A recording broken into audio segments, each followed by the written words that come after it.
Bismillahirrahmanirrahim. Dengan menyebut nama Allah yang Maha Pengasih, Maha Penyayang. Alhamdulillahi ala nikmatil imani wal islam wa ni'matiz zahirah wal batinah qadiman wa hadisan wa ja'ala fi qulubil muslimina bahjatan wa syurura. Ashhadu an la ilaha illallah wahdahu la syarikalah wa ashhadu anna muhammadan abduhu wa rasuluh. Allahumma salli wa sallim ala abdika wa rasulika nabiyyil mustafa wa ala atba'ihim alladhina warithuna ilmu wal ulama warasatil anbiya amma ba'd. Qala Allah ta'ala fi kitabihil karim, a'udzu billahi minasy syaithanir rajim, wa fi amwalihim haqqul lis-sa'ili wal mahrum wa fil ardi ayatil lil muqinin wa fi anfusikum afala tubsirun wa fis samaa'i rizqikum wa ma tu'adun wa rabbis samaa'i wal ardi innahu lahaqqum mithla ma annakum tantiqun. Hadirin jamaah subuh Masjid Al-Jihad rahimakumullah. Pada subuh ini saya berjanji melanjutkan kaji kita tadi malam, bahwa ada bocoran Allah Subhanahu wa taala dalam Al-Qur'an, ciri-ciri orang yang masuk surga. Itu tadi malam kita sudah bahas surah Az-Zariyat ayat 19. Insyaallah pagi ini seterusnya mudahan selesai. Ciri itu sudah bocor. Yang pertama tadi malam bahwa sesungguhnya orang-orang yang bertakwa itu mereka menghuni taman-taman surga yang ada air mengalir di bawahnya. Innal muttaqina fi jannati wa uyun akhidina ma atahum rabbuhum. Mereka menerima balasan dari Tuhan mereka. Innahum kanu qabla dzalika muhsinin. Sesungguhnya dahulu mereka itu adalah orang baik. Hadirin jamaah rahimakumullah, jadi syarat orang yang akan masuk surga itu di dunia memang sudah baik. Jadi kalau kita introspeksi ternyata kita belum baik, jangan kecewa nanti kalau nggak masuk. Innahum kanu qabla dzalika muhsinin. Sesungguhnya mereka dahulu di dunia baik. Kanu qalilan minal laili ma yahjaun. Tadi malam juga sudah kita bahas, dahulu di dunia itu mereka itu sedikit sekali tidur di malam hari. Sudah kita bahas itu. Wabil asharihum yastaghfirun. Dan pada suatu ketika masuk waktu sahur dia istighfar. Lakukan introspeksi apa saja sebenarnya yang dilakukan di siang hari. Kenapa waktu sahur yang dipilih? Karena waktu sahur itu pada suatu ketika berada waktu sahur, ini rupanya otak kita ini punya kemampuan membaca apa yang terjadi di siang hari. Coba waktu sahur nih, subuh nih, setelah sahur, kalau kita ingat yang kemarin, merasa nggak kita berbuat dosa? Saya akan tanya satu saja dulu. Bapak, ibu, bapak-bapak ini kemarin jalan ke pasar, ada nggak ketemu orang jalan wanita nggak pakai kerudung? Ada nggak? Hah? Ada. Merasa nggak itu bahwa kita telah lakukan kesalahan? Yang jelas-jelas Rasulullah SAW menerangkan bahwa yang aurat wanita itu adalah bagian yang terlarang untuk dilihat oleh seorang bapak. Coba bapak kalau naik sepeda motor, ternyata dari belakang nyelip seorang perempuan celana pendek. Rasulullah kalau nyuruh lihat yang seperti itu, kata Rasulullah, ucapkan istighfar, palingkan wajahmu.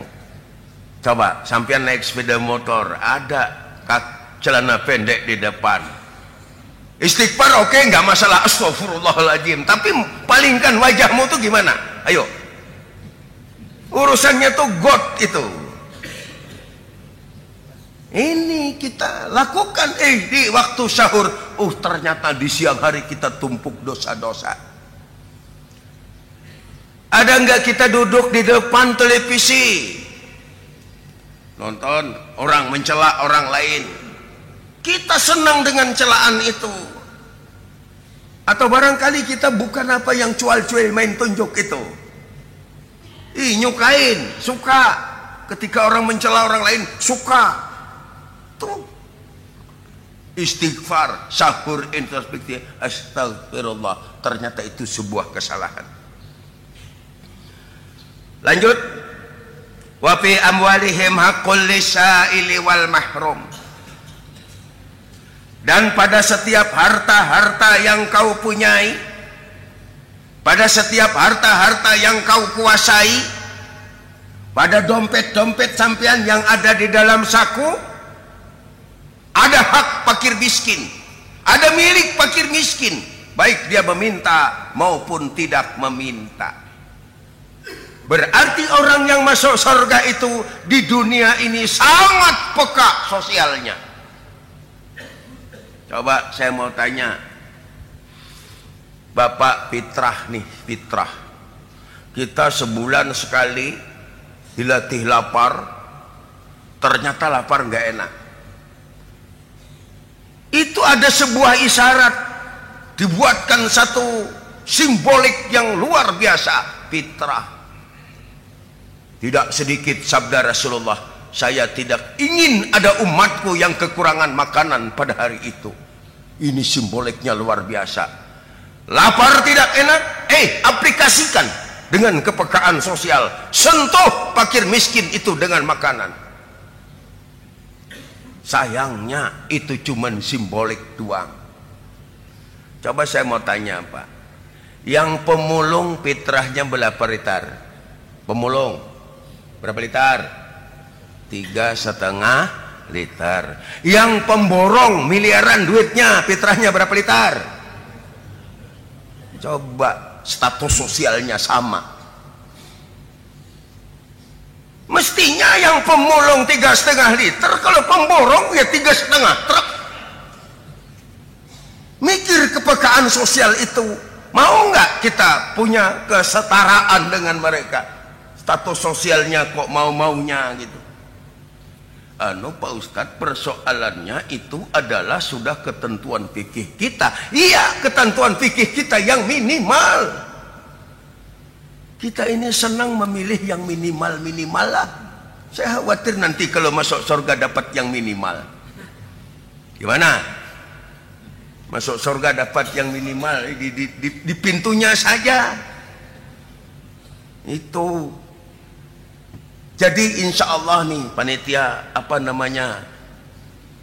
pelaksana pengumpul zakat fitrah, insya Allah nanti tahun depan kira-kira lebih lah. Jangan lagi main sama dengan pemulung. Bedakan. Mereka yang pas-pasan berani mengeluarkan 3,5. Kenapa kita yang lebih kok sama 3,5? Ini lama kita di fitrah tuh nggak dipikirin loh.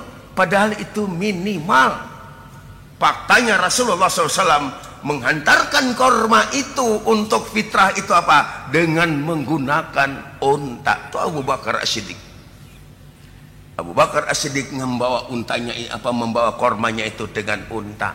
Berarti itu adalah besar jumlahnya. Gak mungkin 3,5 suka. Nah, ini sekali-sekali nanti ada yang ngantar fitrah nih, fitrah keluarga kami itu 3,5 dam. Pernah Al-Jihad terima begitu? Oh, ini maunya yang minimal saja.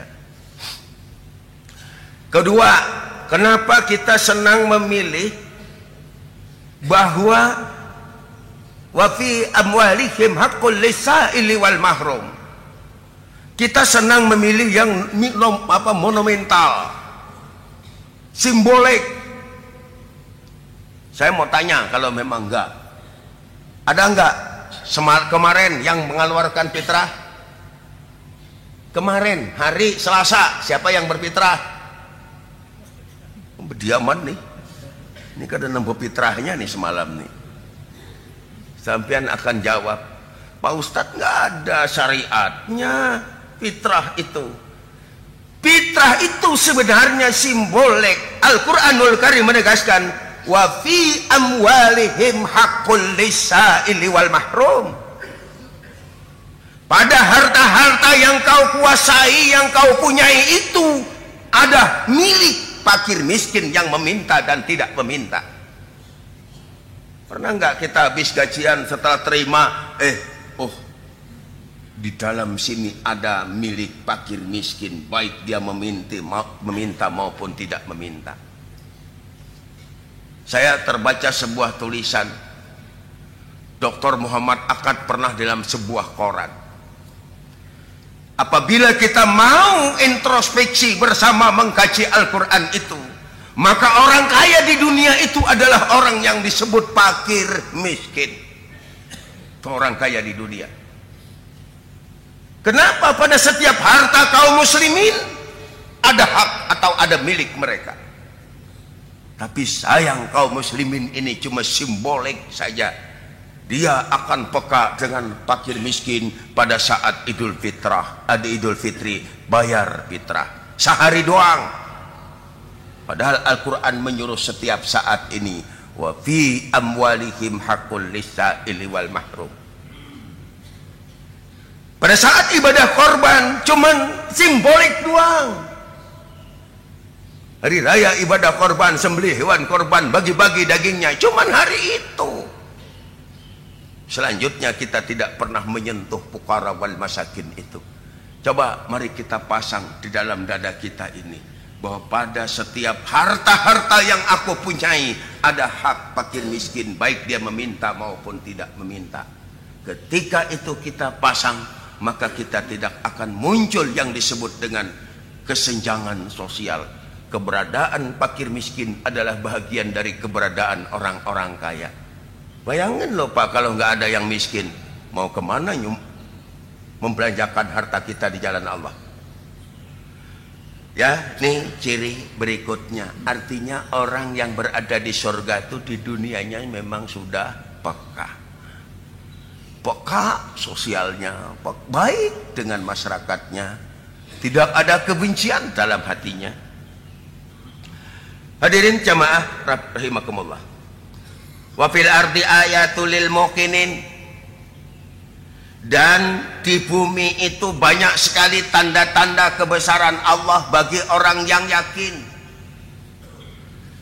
Saya rasa itu kalau kita bicarakan waktu yang tidak cukup. Baik tanda-tanda kebesaran Allah Subhanahu wa taala dalam bentuk peringatan. Al-Qur'anul Karim menceritakan kaum Saba, menceritakan kaum Ad, menceritakan Fir'aun, menceritakan nabi-nabi lainnya, bahwa pada suatu ketika manusia itu melampaui kesombongannya. Lihat Fir'aun,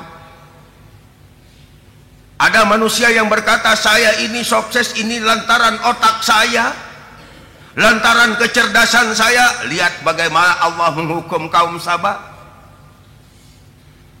Pada suatu ketika mereka berkata, saya ini sukses, saya kerja keras, banting tulang, peras keringat, saya mencangkul dan lain sebagainya. Ingat bagaimana kaum Samud dengan mengakui kehebatan kekekarannya, sehingga dia merasa kehebatan itu adalah milik dia.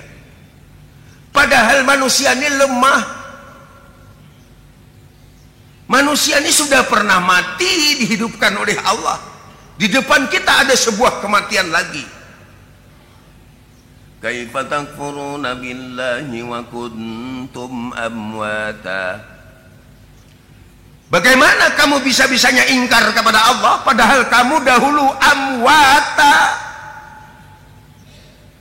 Kamu tuh dahulu mati. Nih, si Nanang tuh ada di tulang sulbi seorang ayah, seorang laki-laki. Andai kata spermatozoa itu tidak dipertemukan dengan indung telur wanita, cikal bakal manusia itu nggak akan pernah ada. Saking lemahnya manusia itu, dengan kondom saja tidak sanggup hidup, mati. Wa kuntum amwata fa ahyakum, maka kamu dihidupkan. Ya kita sekarang ini. Kehidupan pertama ini persinggahan. Kita tuh singgah. Sebab di depan kita ini ada kematian. Pada saat singgah inilah melihat apa yang terhampar di muka bumi ini. Banyak sekali tanda-tanda kebesaran Allah bagi orang yang yakin. Coba salah satu contoh, barangkali kita nggak pernah melakukan kajian tuh. Ketika spermatozoa nempel di indung telur, pada saat itu sebenarnya itu sudah ada cikal bakal kehidupan. Pada saat itu sebenarnya ada cikal bakal manusia. Tapi dalam Al-Quran disebutkan khalaqal insana min alaq. Kami ciptakan manusia itu dari alaq. Alaq itu bukan bahasa Arab saja, tetapi dia adalah bahasa Al-Quran. Kenapa kami temukan sebuah hadis bahwa Rasulullah ditanya, ya Rasulullah, ma alaq? Wahai Rasulullah, apa itu alaq? Kalau orang Arab bertakun apa itu alaq, berarti itu bukan bahasa Arab, berarti itu bahasa Al-Quran. Rasulullah pun tidak memberikan komentar dan jawaban apa-apa. Jibril menampakkan kayak birudo, warnanya merah. Dilihat oleh Rasulullah, wow, ini. Ketika yang bertanya alaq itu, kata Rasulullah, segumpal darah. Padahal sajian membuktikan bahwa manusia ini dicipta tidak ada proses dari segumpal darah. Dia adalah pembuahan yang cikal bakal hidup itu tadi, yang mati tadi. Kaifa takfuruna billahi wa kuntum amwata. Itu ada di tulang solbi, disalurkan melalui spermatozoa, nempel pada indung telur. Fa ahyakum, maka kamu kami hidupkan. Nempel kamu kami hidupkan, berarti di situ itu tidak dari proses segumpal darah. Maurice Bucaille mengatakan itu sesuatu yang melekat. Sains yang berkembang itu mengatakan apa? Pembuahan pada indung telur itu disebut embrio. Silahkan apa saja sains itu mengatakan. Hadirin jamaah rahimakumullah, si utuh ini lahir. Pada saat lahir ke muka bumi ini sebenarnya cikal bakalnya tuh luar biasa. Saya nggak tahu waktunya 40 menit nih. Cikal bakalnya itu luar biasa. Setelah lahir, dia memiliki file-file yang belum terisi, kosong. Makanya pada suatu ketika ada salah seorang sahabat datang pada Rasulullah, ya Rasulullah, saya punya keponakan nih, saya kasih nama si Fulan bin si Fulan. Rasulullah langsung memberikan doa kepada anak itu apa? Allahumma ja'al hadha isma mubarakallah. Ya Allah, jadikanlah anak yang aku dengar namanya ini anak yang berkah, nama yang berkah. Itu Rasul mendoakan. Kalau kita kan sudah juga itu ya, bila disebut namanya, nak berikut nama orang tuanya apa biasanya? Barakallah. Ya, silahkan, itu tasmiyah yang berkembang, pemberian nama. Tapi beda dengan sebutan Umar bin Khattab. Ketika Umar bin Khattab menyambutnya apa? Allahumma ja'al hadha isma faj'al bi ta'atika istifalah. Disambung oleh Umar, ya Allah, jadikan anak ini faj'al bi ta'atika istifalah, maka jadikanlah dia sejak pertumbuhan itu pertumbuhan yang taat. Profesor Nasiruddin Khan mengatakan anak yang terlahir itu dia membawa file yang kosong. Isinya apa? Isinya apa yang didengar, apa yang dirasa, apa yang dilihat, itu yang akan mengisi. Kalau sampean ternyata berantem suami istri, oh dipasang file berantem. Ibunya suka nyanyi,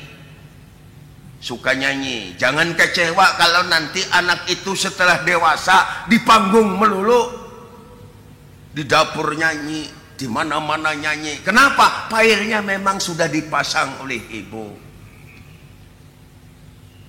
Atau barangkali bapaknya sibuk main domino ciplak kecipluk. Jangan kecewa, file yang dilihatnya itu juga akan dipasang. Nah sekarang pada saat ini posisi kita sekarang ini alhamdulillah kalau di Al-Jihad ini saya lihat itu ya ada 20% lah yang 30 tahun ke bawah. 30-an ada ya, 20% lah. Bapak tidak sedikit masjid di luar sana yang isinya itu orangnya tua-tua. Kalau orangnya ini tua-tua, yang muda-mudanya kemana, pada suatu ketika yang tua ini tidak menutup kemungkinan masjid jadi gudang. Sebab mau dibikin rumah kebesaran, ya bikin gudang. Tuh. Nah, yang jadi pernyataan kita sekarang, perhatian kita sekarang ini. Nih yang tua-tua sekarang yang duduk ngaji, yang duduk sholat, anaknya ada di mana? Ini kita seringkali pingin bahagia sendiri. Mau masuk surga sendiri. Coba, sedang apa putra putri sampean? Sedang apa anak istri sampean? Coba. Padahal mereka itu adalah semuanya tanggung jawab kita. Semua kita tanggung jawab. Makanya oleh karena itu olahlah pada sesuatu di muka bumi ini dengan tanda-tanda kebesaran Allah. Buat juga kita bikin bekas. Tuh, kita ini baca Yasin seminggu sekali, ada yang seminggu 2 kali, ada saban malam. Coba baca Yasin. Baca Yasin itu apa? Inna nahnu nuhyil mauta wa naktubu ma qaddamu wa atharahum wa kullu syai'in ahsaynahu fi imamin mubin. Baca Yasin itu pendek aja tuh ayat. Sesungguhnya kami menghidupkan kamu, kami mematikan kamu. Wa naktubu ma qaddamu atharahum, dan kemudian kami catat seluruh apa yang kamu lakukan, asar termasuk bekas-bekasmu. Wa kullu syai'in ahsaynahu fi imamin mubin, dan catatan itu kami simpan dalam catatan besar Lauhul Mahfuz. Bapak punya anak durhaka kepada Allah, itu bekas sampean. Jangan menganggap merdeka. Nanti pada suatu ketika bengong itu, kenapa ya Rob saya diseret ke dalam ajabmu ini? Padahal aku tidak pernah abstain dalam sholat. Aku tidak mengeluarkan zakat. Semua apapun perintahmu aku lakukan. Kenapa aku diseret? Tuh orang di belakangmu tuh yang meminta. Asar. Itu asar bekas. Ketika kita tinggal bekas buruk, maka yang membuat bekas itu akan tetap kena sanksi. Wa kullu syai'in ahsaynahu fi imamin mubin. Pak Ustadz, bagaimana nih anak saya sekarang ini? Waduh, Pak Ustadz setiap malam itu ke diskotek misalnya. Mungkin dulu Pernah ibunya barangkali sudah pasang file lagu, jadi pencinta lagu dia. Makanya ibu-ibu kalau sambil mengayun anak tuh tolong jangan sambil nyanyi. Sambil baca Quran itu akan lebih bagus ketimbang nyanyi. Ini anak diayun, aku tak mau jikalau aku dimadu. Jadi anak ribut sendiri jadi penyanyi dia karena pairnya yang dipasang itu. Hadirin jamaah rahimakumullah, asar. Pada suatu ketika ada juga orang, ya Rabb, mengapa engkau masukkan dalam nikmatku? Dia seakan-akan bingung kenapa masuk surga. Allah menerangkan, engkau masuk ke dalam malaikat menerangkan, engkau masuk ke dalam nikmatku ini, tuh lihat bekas-bekasmu. Si fulan itu dulunya sesat, setelah kau berikan nasihat sekarang menjadi baik. Dia harusnya masuk surga, tapi dia tidak akan masuk sebelum yang memberikan fatwa baik ini masuk ke dalamnya. Dulu kau pernah menyumbang tekel di sebuah masjid. Ya, ternyata tekel itu sangat bermanfaat untuk orang yang mengabdikan diri kepada Allah.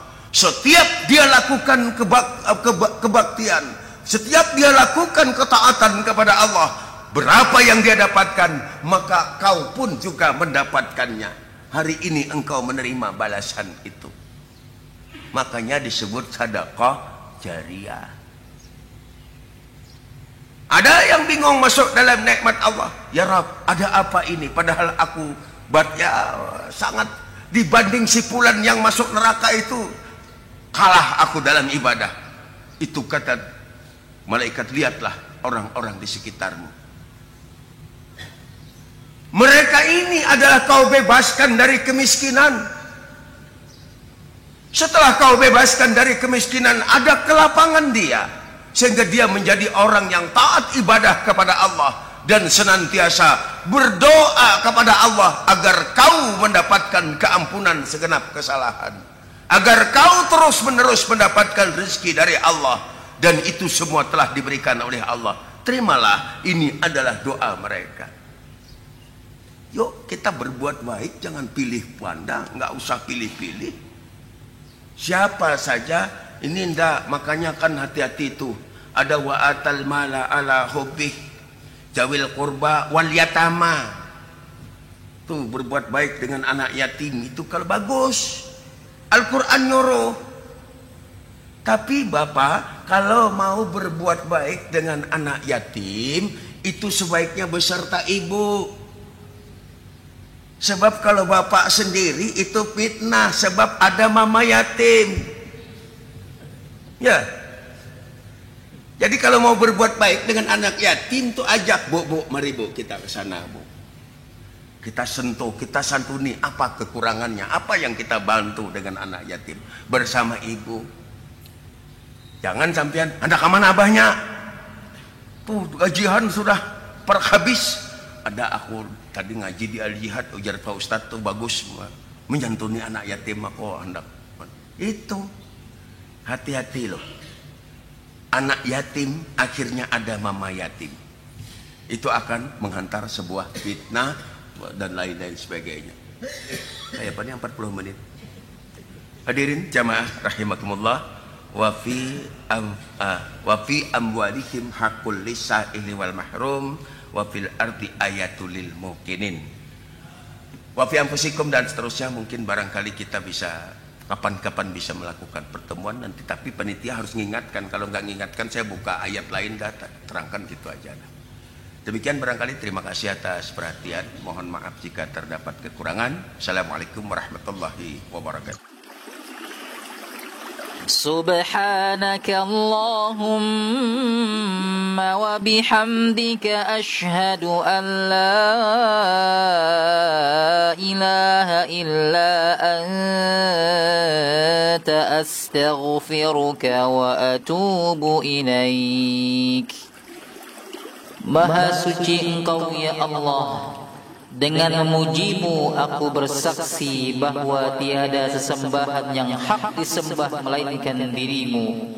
Aku memohon pengampunanmu dan bertaubat kepadamu.